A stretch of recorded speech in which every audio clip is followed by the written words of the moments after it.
দর্শক আসসালামু আলাইকুম। নতুন ভিডিওতে স্বাগতম। দর্শক, এনসিপি নেতা যিনি উত্তর অঞ্চলের মুখ্য সংগঠক সার্জিস আলম, তিনি গতকালকে তার নিজ এলাকা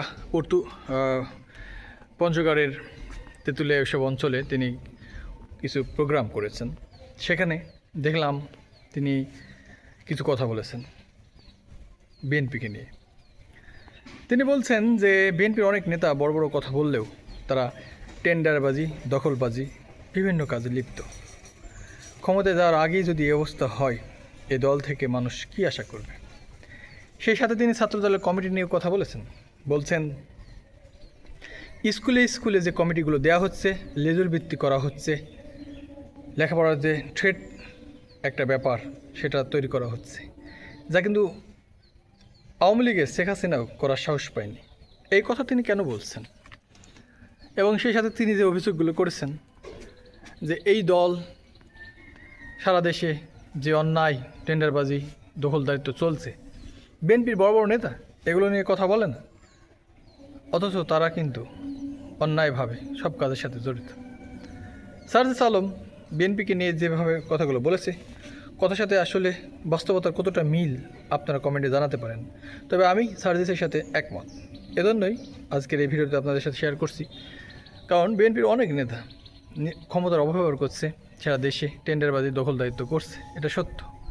এই পরিস্থিতি যদি এইভাবে ঘটতে থাকে, আগামী দিনে নির্বাচনের মাধ্যমে তারা যদি কোনো ক্রমে ক্ষমতা চলে আসে, ভোটের মাধ্যমে জনগণ যদি তাদের নির্বাচিত করে, তো আগামী দিনে কী পরিস্থিতি ঘটবে দেশের? বিএনপিও কি একই ধাঁচে কাজ করবে?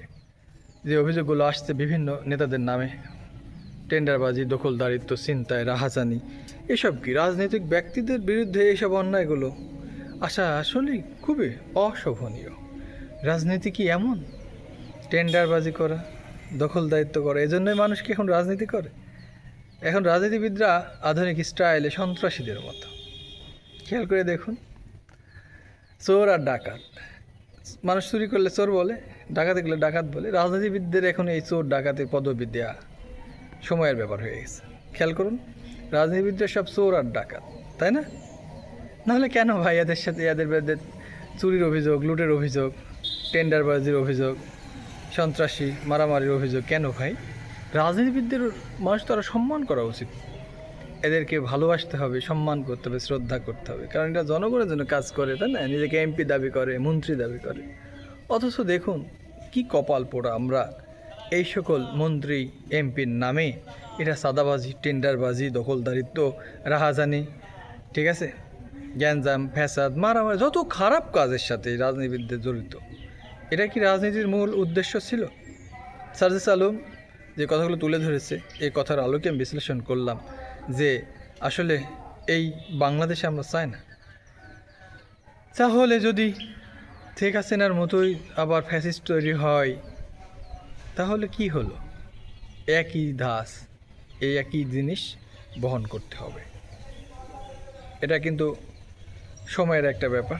আগামী দিনে যদি এইভাবেই আবার চলে, তাহলে কোনো পরিবর্তন হবে না বাংলাদেশের মানুষ যে পরিবর্তনের স্বপ্ন এখনও দেখছে, যাতে আগের রাহাজানি, ছিনতাই, লুটপাট, দুর্নীতি, স্বজনপ্রীতি এই জিনিসগুলো ছিল, সেটা থেকে যদি বাংলাদেশ মুক্তি না পায়, তাহলে আপনি বলুন, এত রক্ত ক্ষয়ে বারবার এদেশের মানুষ কিভাবে এত নিজের প্রাণ দিবে? আর কতই বা রক্ত ঢাললে সুন্দর একটা বাংলাদেশ হবে? কষ্টের কথা অনেক, দর্শক, খারাপ লাগছে বলতে। আমরা এমন বাংলাদেশ চাই না, আমরা চাই সুন্দর বাংলাদেশ, যেখানে রাজনীতিবিদদের মানুষ সম্মান করবে। কোনো লোক কোনো রাজনীতিবিদদের অভিযোগ করতে পারবে না যে আপনি চুরি করেছেন, আপনি লুট করেছেন, আপনি ডাকাতি করেছেন, আপনার বিরুদ্ধে দুর্নীতি আছে। এমন রাজনীতিবিদ কবে পাবো? নাকি শুধু প্যান্ট শার্ট আর এই একটু ভাব স্টাইলে চলা মানুষকেই আপনারা নেতা মানবেন? শুভবুদ্ধির উদয় হোক, এদেশের মানুষেরও হোক, রাজনীতিবিদদেরও হোক, লুটপাট থেকে মুক্তি পাক সোনার বাংলাদেশ। দেখাবে নতুন ভিডিওতে।